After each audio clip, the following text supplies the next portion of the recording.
Chapter 9. Revenge. Peter walked through the park to meet Mary Jane. He had brought her favourite flowers. When MJ called him, she had sounded very upset. "I've only been thinking about myself," Peter realised. He held out the flowers to her. She looked at them and felt terrible. Peter had remembered her favourite flowers. It just made things harder. "This isn't easy for me," she began. "I have to tell you the truth. We can't be together anymore." "But I love you," Peter said. "I'm lonely," she replied. "You're not there for me." Peter's heart was breaking. She had to make it final. "There's someone else," she added. "There's nothing more to talk about." Peter's world was falling to pieces. He had to fight to keep her. He got down on one knee. He started to ask her to marry him. But MJ didn't listen. She turned away to hide her tears. "Just leave me alone," she cried. Then she ran out of the park, leaving Peter alone with the flowers. Harry Osborn was hiding behind some trees near the bridge. He saw everything. "Bravo!" he called to Mary Jane as she left the park. She had done exactly what he wanted. Peter lay on his bed feeling terrible. He couldn't stop thinking about Mary Jane. What happened? He wondered. Why won't she talk to me? He knew he had done some bad things. He wasn't there for her when she needed him. It was wrong to kiss Gwen. And he wasn't grateful for her help about Uncle Ben. But these weren't reasons to break up. He wanted to help Mary Jane, but he didn't know how. He turned over and saw the box. "Don't touch the suit," he thought. "It's dangerous. It changes you." He looked again at the box. "Well, maybe I want to be different. Things can't get much worse." He moved towards the box, lifted up the top, and pulled out the suit. "I'll just wear it for a little while," he promised, "until I feel better." Later that day, Peter walked through Manhattan like a new man. With the suit under his clothes, he felt fantastic. "Nothing can stop me now," he thought. But then he walked past a newspaper seller. He noticed the front page of the Daily Bugle. It said, "Spiderman, thief." Under this, there was a photo of Spiderman robbing a bank.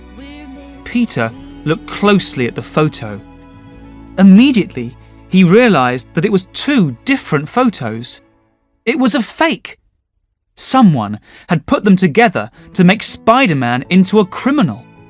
And the name under the photo was Eddie Brock. Peter was very angry. Eddie wants that job so much, Peter thought. He's happy to lie about Spiderman. Well, he's not going to get away with this.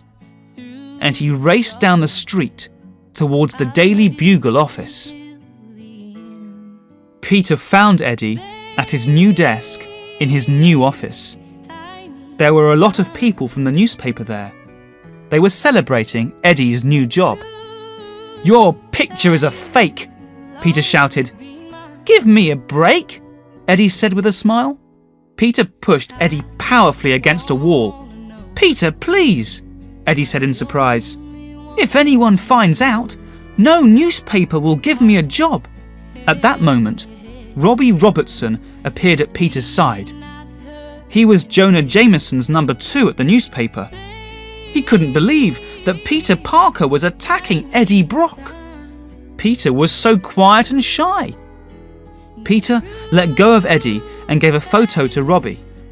It was the real photo, the one Eddie had used in his Spiderman thief photo. Peter knew Eddie would lose his job, but Peter didn't care anymore.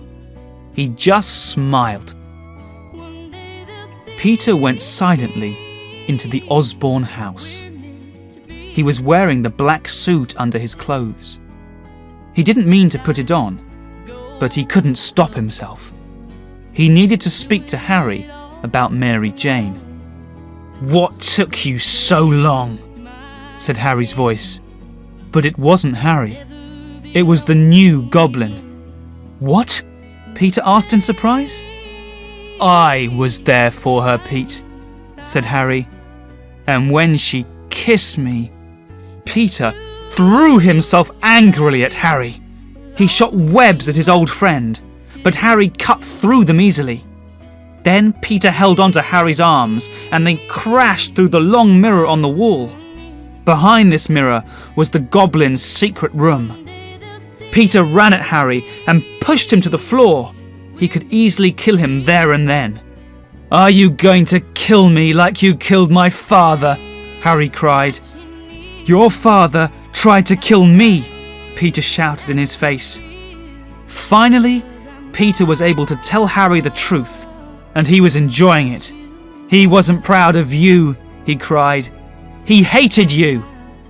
Harry reached for a bomb and threw it at Peter. But Peter was too quick, and he shot the bomb back at Harry. Boom! The bomb blew up near Harry's face. He cried in pain. Then he saw himself in the broken mirror, and he screamed. Peter heard Harry's screams behind him. This time, he didn't help Harry.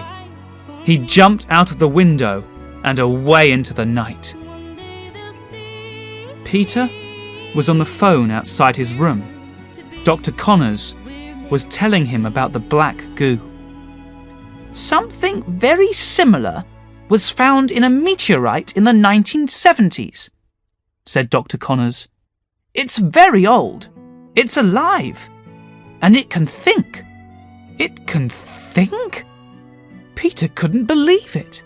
His black suit was alive. "It can even change the way people act," Dr. Connors continued. Peter already knew that. He had done some terrible things when he was wearing the suit. "Stay away from it," Dr. Connors said finally. "It could be dangerous." Peter knew Dr. Connors was right. He should stay away from the suit. "I'm just not sure that I want to," he thought. In a water pipe below the city, some grains of sand were coming together. The water raced through the pipe and out into a small river. The grains joined together to make a hand, then an arm, then a body. Very slowly, the body rose out of the water. Sandman was alive.